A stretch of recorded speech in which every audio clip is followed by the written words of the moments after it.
In this episode, we're going to talk about, we've been tossing the idea of a lot of our customers that advertising costs are going up. And one of the main reasons for that right now is the election spending. And this happens every election cycle. I've worked in advertising for a long time, and you've worked in marketing and communications and advertising also. So you've seen it probably on the opposite end. I actually worked in radio, so people were buying our ads. And I'll give you a chance to introduce your background here in a second. The idea that we want to discuss is how much does election spending affect other advertisers that aren't political parties trying to spend money on advertising, and what can people do about in a season like this? So, but first, I want to give you an opportunity to introduce yourself to our audience. So my name is Dr. Jill Bruckner. I study leadership, empathy, belonging, and grace. That's a lens that I use to help inform myself and others on organizational communication, human communication, and public relations. And so the way that we communicate and how we communicate, and particularly right now during an election year, is it's very important. And I think as humans have a lot of good intentions, but sometimes those intentions can be bypassed, waylaid, misplaced when we have a lot of other noise. And you've kind of alluded to that with where we are right now, time-wise, in our election cycle. And we're not saying that the election is noise, it's just extra right now as we're trying to get other messages out. So particularly like the audience that we're talking to are people that are, in one way, are hosting events, a lot of concert venues, but also bars and restaurants that are hosting events, things that bring people together, which I happen to think is really important. I think you probably share that view too. Really, like, our mission is giving people that are hosting events alternative marketing channels to be able to reach people that would want to attend their events, because that's a problem that everyone talks about, that like, oh, this event happened and I didn't know it happened. We want to fix that problem. That's a very hard problem to fix, and it becomes much harder during an election year. And I'd love for you to just talk a little bit about, in your past work in communications, like seeing how elections has affected ad costs or the noise in marketing channels. And if you have any ideas on how people can think of their strategy of communication during times like that, where there's a lot of noise. You are right. There is a lot of noise, and the opportunity, particularly for other topics during an election year to communicate, that opportunity becomes a little more slim, because agencies, election officials, parties, special interest groups are buying up all of that space. So what about events? Where can we find a way to promote events in communities so that we are continuing to bring people together and to help people have enjoyable experiences, and again, to your point, to know about those? And that's where I think Event Vesta is super important, always, but also right now. Yeah. And I think, just to clarify a little bit on that, I think one of the reasons why it's and a lot of some of the things are things that you as an event organizer, if you don't have the budget or you're particularly price conscious, there are things that you could do. It takes a lot of time to do it manually. That's why we've built the tools that we have. Because if there's one thing that event organizers don't have a lot of, it's time.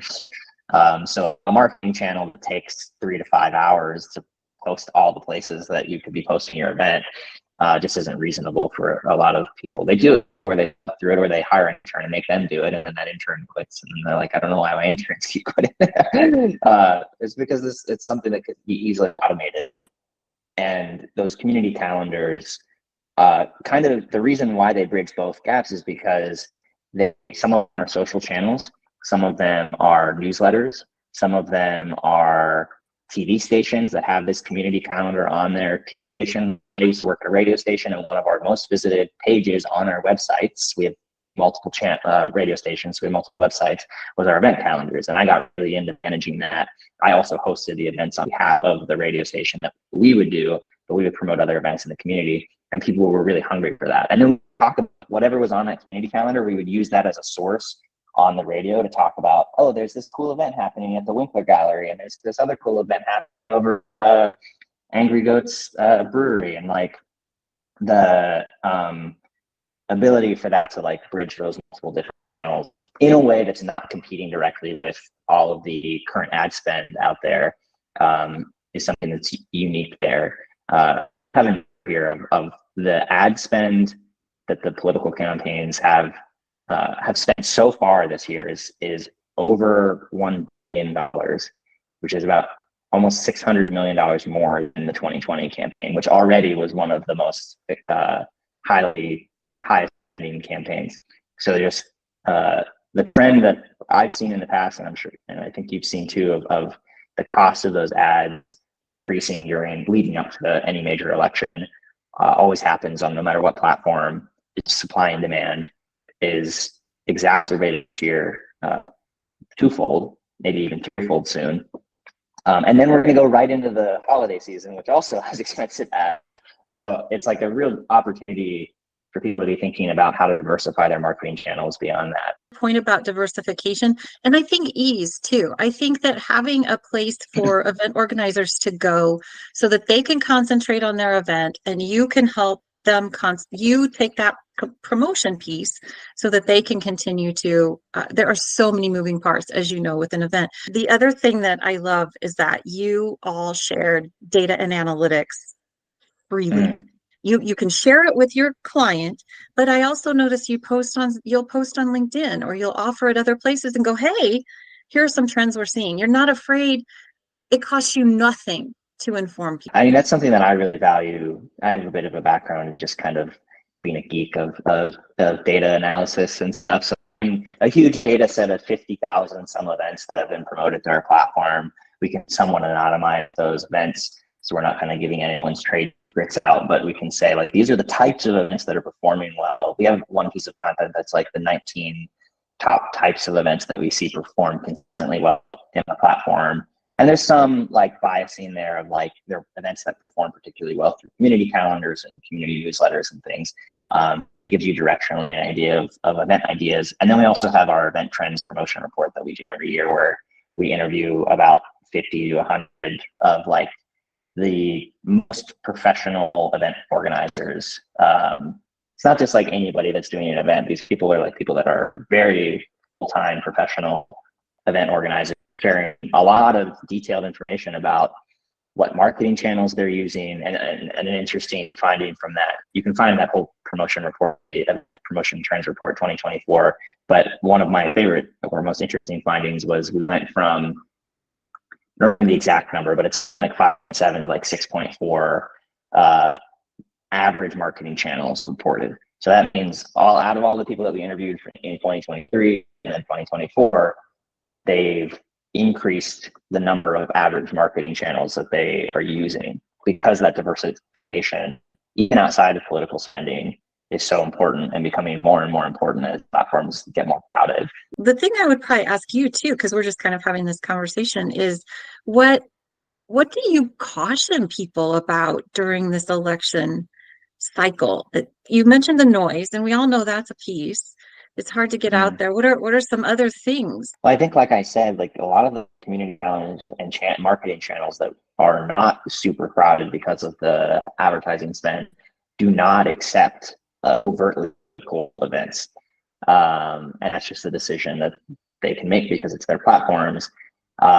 So I do see some people promote through our platform sometimes that are angled to be a political fundraiser or just show support for someone. And I think that is totally valid and a good use of your platform if it's something that you really believe in. But you just have to know that your marketing channels are going to be different. If you're probably mostly marketing to the audience you already have through your newsletter, because you can do whatever you want with your newsletter, versus being able to use these community calendars and other marketing channels. So it's just to be aware that that's something that can affect those channels. And obviously, if the point of events is to bring people together, you have to decide, are you going to plant your flag heavily on one side or the other? Or are you going to try to be something that's different, where it's like every conversation is about politics now? And it's like, is there a way that you can bring people together over something that's a shared interest and show people that there's more to connect over than that? And sometimes that can be the healing to the divide that we really need. Oh, Craig, I think that's such a good point. I don't know if you follow Arthur Brooks. He's a scholar. He's Harvard Harvard's happiness scholar. So if you follow University of California, Berkeley happiness research, or Harvard's happiness research, or Yale has a happiness division, and you look at what all of the, and you already know this, but what all of the researchers say about happiness is we have to engage with each other. And so I think for folks who might get in a news cycle, and sometimes I have to go on a news diet where I'm like, okay, I've watched too much news. I've been by myself too much. I'm Yes. like that doom scrolling people do. We really do have to get out of the house, get away from the screens and engage with other people. Gallup's Global Happiness Study is another one that's fun to look at when you look at how the correlation between engagement and happiness it's an upline. I'm not telling you anything you don't know. You know this. Yeah. I mean, that's the whole purpose of our company. And that was a big thing that Andrew, the founder, whenever he was deciding what company to build, he interviewed a lot of people and kept getting this thing. He almost did not want to start this company, but he kept getting the same thing, that there was this problem where they didn't feel, I mean, particularly in Omaha, they didn't feel really connected to their community, and they didn't feel like there was a lot going on. And he looked around and was like, that's a hilarious, absurd statement. We're like, just found out recently, thanks to this Forbes article that listed us as one of the top places to move in the country in Omaha. One of the reasons for that was because second to Austin, Texas, we have one of the highest amounts of arts and entertainment venues per capita. You don't know that there's stuff to go do, then you're not going to go engage in your community, and you might not feel particularly passionate about your community. You are spot on. I would agree with you. You also see in some other in many other places as well, and you're helping people get connected. And if I'm leaving Omaha and want to go to Nashville or another market, I've cities many times actually, because I used to travel as almost like a digital nomad around the country. But major cities, I moved from my home local town to Pittsburgh, Austin, and then to Omaha. And each time I moved to a new city, the way that I became connected to people in that city, and my friends will often like literally everybody, like I've lived here my whole life. Why do you know everybody? Like, what were people than me? And it's because I just go to events and then I feel very passionate. Even though this isn't the community I grew up in, I still feel very connected and passionate about this community because I attend events here and I get to know people and I see the things going on and the things people are working on, and it's I can feel the growth of the city because you go to an event and you hear people. The same as it was in Austin in 2012. Like, I would go to an event and just like everybody there would be new to the city, and there was just this excitement and growth in that city, which still is happening. It's cool to happening in Omaha.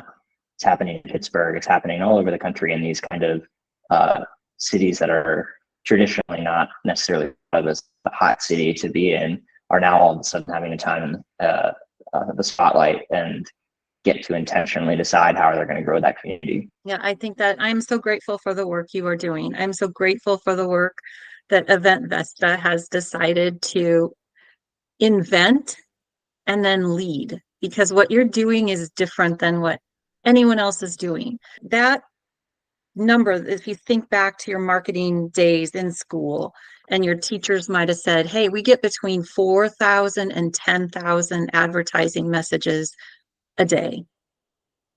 Like, we've heard those numbers over and over, and the research on the numbers varies, but having a place for organizers to help them find those very clear channels to communicate.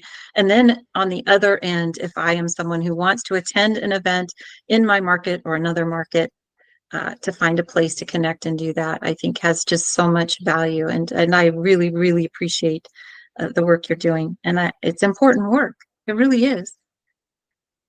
Yeah, So there. Thank you. And I appreciate that you get that. And I appreciate you coming on this podcast and chatting it up and talking about this stuff. I think that was cool to kind of get to talk about some of our mission stuff too. Well, thank you.